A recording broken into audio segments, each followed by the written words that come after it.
Everyone, good morning. कैसे हैं आप सब? आई होप आप सब बिल्कुल अच्छे होंगे। हम सब भी बिल्कुल ठीक हैं। मैं सुषमा कुहाड़, एसके ब्लॉग्स में आप सभी का बहुत बहुत स्वागत है।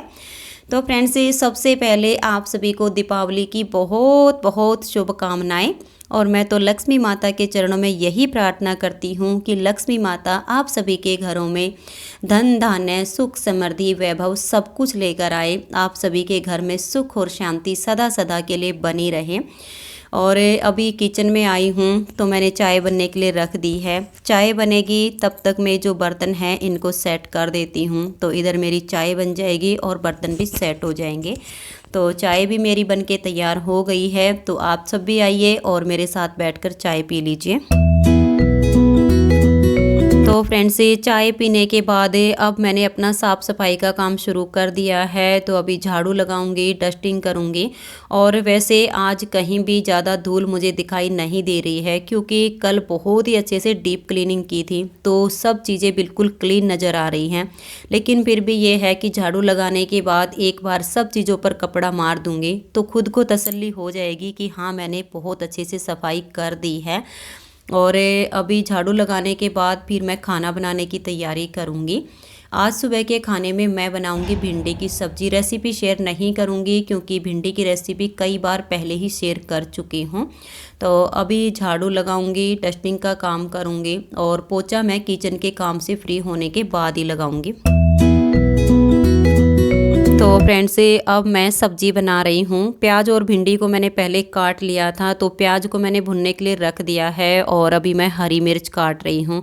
बीच बीच में प्याज को चलाती रहूँगी और हरी मिर्च भी काट लूँगी। भिंडी की सब्ज़ी बनाती हूँ तो इसमें प्याज ज़्यादा डालती हूँ। बाकी कोई सब्ज़ी बनाती हूँ तो उसमें अगर मैं प्याज कम डालती हूँ या किसी किसी सब्ज़ी में नहीं भी डालती हूँ तो चल जाता है। लेकिन भिंडी में तो प्याज मुझे ज़्यादा डालनी पड़ती हैं, तभी मेरे घर में भिंडी की सब्ज़ी खाना पसंद करती हैं। तो प्याज ज़्यादा है, इसको भुनने में टाइम भी ज़्यादा लगेगा। तब तक साथ के साथ किचन के जो भी मेरे काम होते हैं वो सब मैं कंप्लीट कर लेती हूँ।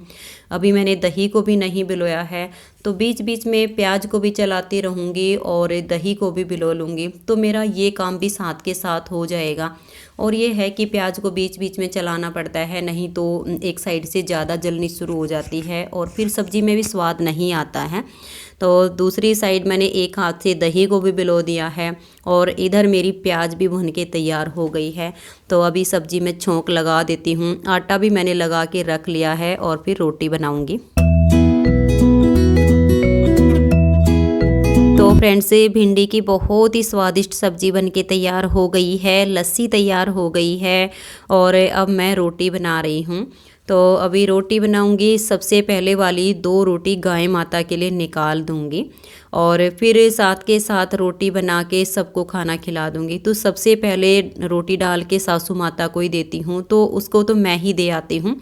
बाकी अनुज अपना खाना लेने के लिए खुद आ जाता है। इनके पापा जी भी अपना खाना लेने के लिए खुद आ जाते हैं। तो अभी रोटी बन के तैयार हो गई हैं। आप सब भी आ जाइए। भिंडी की बहुत ही बढ़िया सब्जी बनी है, ताज़ी लस्सी है, गर्मा गर्म रोटी है और साथ में मक्खन भी है। तो सुबह का खाना हमारे साथ बैठकर खा लीजिए। तो अभी सबको खाना बना के खिला देती हूँ और फिर खाना खाने के बाद किचन की बहुत ही अच्छे से साफ़ सफाई करूँगी और फिर मैं पोछा लगाऊँगी। तो फ्रेंड्स, किचन के काम से फ्री होने के बाद अब मैं पोछा लगाऊंगी। और आज धनतेरस है और अहोई अष्टमी के दिन ये जो अहोई मैंने पानी से भरी थी, आज इसी पानी से पूरे घर में पोछा लगाना है। पूरे घर की साफ़ सफाई इसी पानी से करनी है। तो मैंने इस अहोई का पानी बाल्टी में ले लिया है और अहोई को खाली करके अब मैं रख दूंगी। जब नेक्स्ट गर्मी आएगी तब ये पानी भरने के काम आएगी। और मैं छोटी अहोई नहीं लेकर आती हूँ, बड़ी ही लेकर आती हूँ, ताकि जब गर्मी आए तो इसमें पानी भरने के ये काम आए। तो अभी तो मैं इसको खाली करके रख दूँगी। सर्दी है, इसकी अभी ज़रूरत नहीं है। और इस पानी से अब मैं पूरे घर में पोछा लगाऊँगी। क्या आपके घर में भी अहोई का जो पानी होता है उसी से पोछा किया जाता है, लिपाई की जाती है या नहीं की जाती है? आप सब मुझे कमेंट्स करके ज़रूर बताइए। मेरे मायके में, मेरे ससुराल में तो अहोई का जो पानी होता है उससे पोछा लगाया जाता है। और जब गांव में रहते थे तो फर्श नहीं था कच्ची हमारी जो है साल थी तो उसकी लिपाई करनी पड़ती थी मिट्टी से। तो ये जो अहोई का पानी होता है इससे मिट्टी भिगोई जाती थी और फिर उस पानी से साल की लिपाई की जाती थी, चूल्हे की लिपाई की जाती थी। लेकिन अब शहर में है, यहाँ पर फर्श हैं तो इस पानी से पोछा लगाया जाता है। तो अभी मैं पोछा लगाऊंगी और पोछा लगाने के बाद फिर मैं नहा लूँगी और उसके बाद फिर मुझे अपना नीटिंग का काम करना है। तो अभी फटाफट पोछा लगा के और नहा लेती हूँ। तो फ्रेंड्स अपने सब काम से फ्री होने के बाद मैं नहा ली हूँ, बालों में कंघी कर ली है और अब मैं अपना नीटिंग का काम करने के लिए बैठ गई हूँ। और अब ये है कि शाम 6 साढ़े 6 बजे तक मुझे कोई भी काम नहीं है, तब तक मैं अपना नीटिंग का काम करूँगी। और आज मैं सोच रही हूँ कि मैं नीटिंग के कम से कम 4 सैंपल तैयार करूँ, फिर उनमें से 1 2 3 जो भी वीडियो बन पाएगी उनकी वीडियो बनाऊँगी। क्योंकि दिवाली के बाद मुझे मेरे मायके भी जाना है, शादी नज़दीक आ रही है।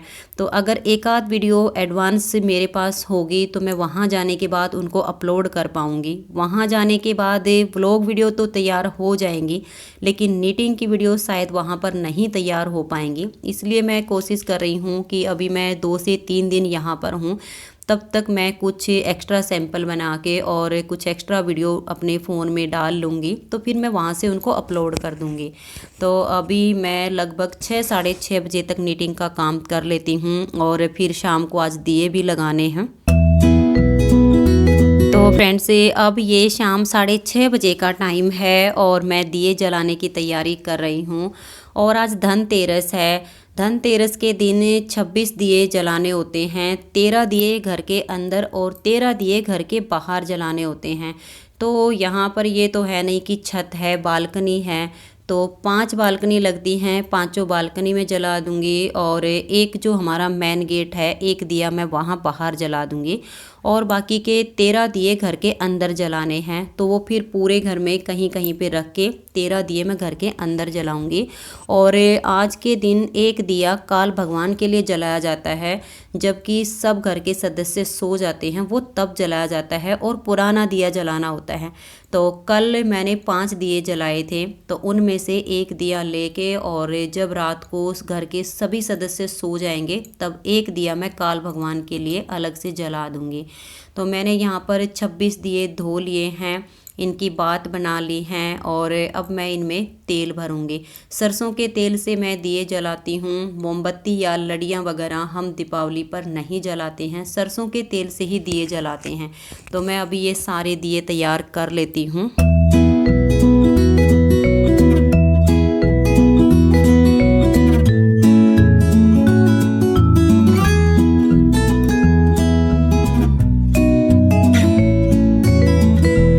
तो फ्रेंड्स मैंने सारे दिए तैयार कर लिए हैं और इनको मैंने थाली प्लेट में रख लिया है।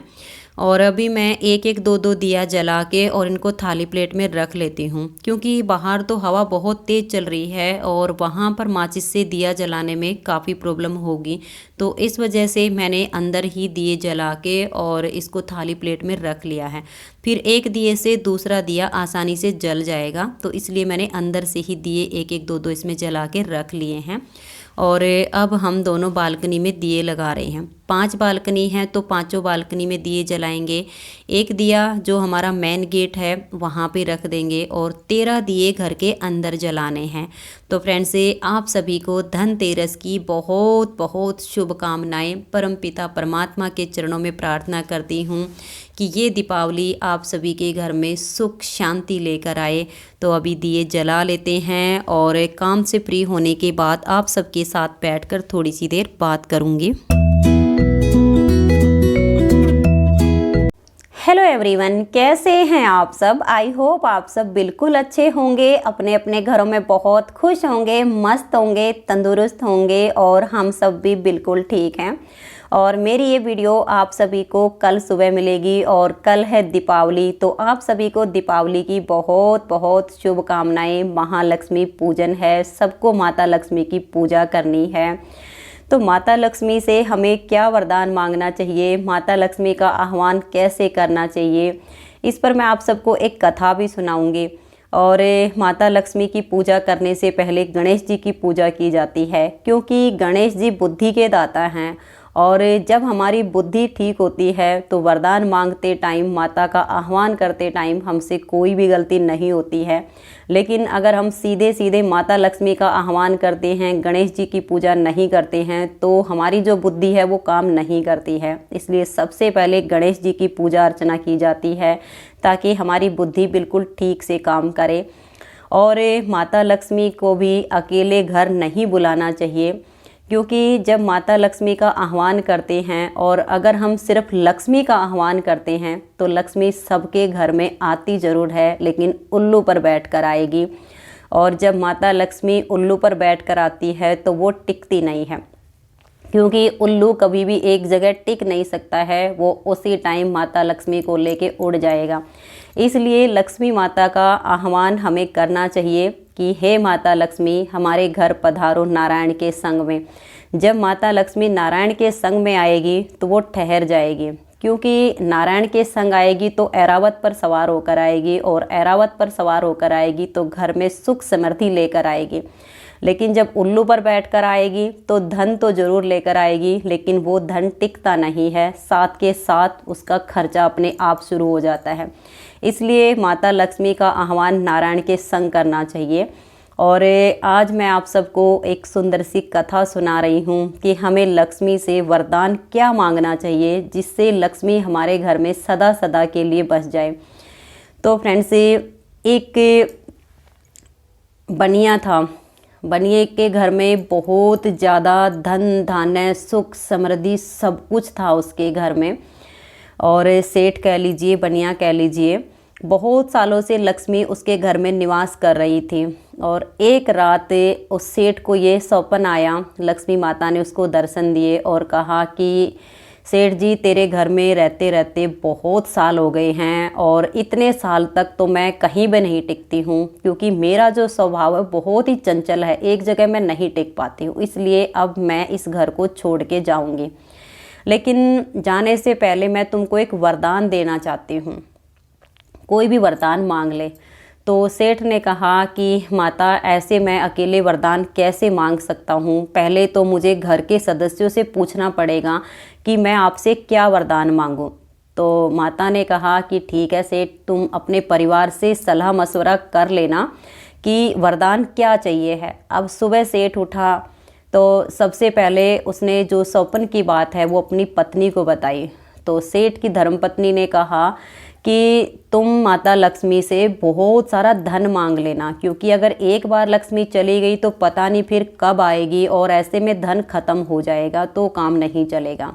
तो बोला ठीक है। फिर अपने बेटों को बुलाया, अपनी बहुओं को बुलाया, सबको इकट्ठा किया और उनको अपने स्वप्न की बात बताई कि माता लक्ष्मी हमारे घर से जाना चाहती है, लेकिन एक वरदान देना चाहती है, क्या वरदान मांगो। तो उसके बेटों ने, उसके बेटों की बहुओं ने, सब ने यही कहा कि पिताजी बहुत सारा धन, सोना, हीरे मोती ये सब मांग लेना, ताकि अगर बहुत सालों तक लक्ष्मी हमारे घर फिर से ना आए तो हमारा काम चलता रहे। तो सेठ ने कहा कि ठीक है। और सेठ जी की जो माता थी वो बहुत ही भक्ति करने वाली थी, बहुत ही पूजा पाठ करने वाली थी। तो वो अपने एक रूम में एकांत में रहती थी, अपना खाना खाया, नहाई धोई और अपना पूजा पाठ में लगी रहती थी, हमेशा सिमरन में ही लगी रहती थी। अंत में सेठ अपनी माँ के पास गया और अपने सपने की बात उसने अपनी माँ को बताई कि माँ, ऐसे ऐसे सपने में माता लक्ष्मी ने दर्शन दिए हैं और माता अब हमारे घर से जाना चाहती है, एक वरदान मांगने को कहा है, क्या मांगूँ। वरदान एक ही मांगना है। तो सेठ की माता ने कहा कि बेटा, धन नहीं मांगना है, तुम माता लक्ष्मी से मांगना कि हे माता, मेरे घर के सदस्यों में आपसी परस्पर प्रेम और विश्वास एक दूसरे पर सदा सदा के लिए बना रहे, इससे ज़्यादा मुझे कुछ भी नहीं चाहिए। मेरे घर में सुख, शांति, प्रेम और विश्वास बना रहे, बस और कुछ नहीं चाहिए। तो उसने कहा कि ठीक है माता, मैं यही मांगूंगा। अगली रात स्वप्न में माता लक्ष्मी फिर से आई और प्रकट हो गई। तो माता ने कहा कि सेठ, तुमने अपने परिवार से पूछ लिया कि क्या मांगना है। तो सेठ ने कहा कि हाँ माता, मैंने पूछ लिया है क्या मांगना है। कि तो बोली कि मांगो, क्या वरदान मांगना चाहते हो। तो सेठ ने कहा कि मेरे घर में सुख शांति एक दूसरे से प्रेम और विश्वास सदा सदा के लिए बना रहे, इससे ज़्यादा माता मुझे तो कुछ भी नहीं चाहिए। तो लक्ष्मी माता ने कहा कि सेठ तुमने तो मुझे ठग लिया है। तो सेठ ने कहा कि क्यों माँ? तो माता ने कहा कि पुत्री, जिसके घर में सुख शांति परस्पर प्रेम और विश्वास होता है उस घर में मैं सदा सदा के लिए रुक जाती हूँ, उस घर को मैं छोड़कर कभी भी नहीं जाती हूँ।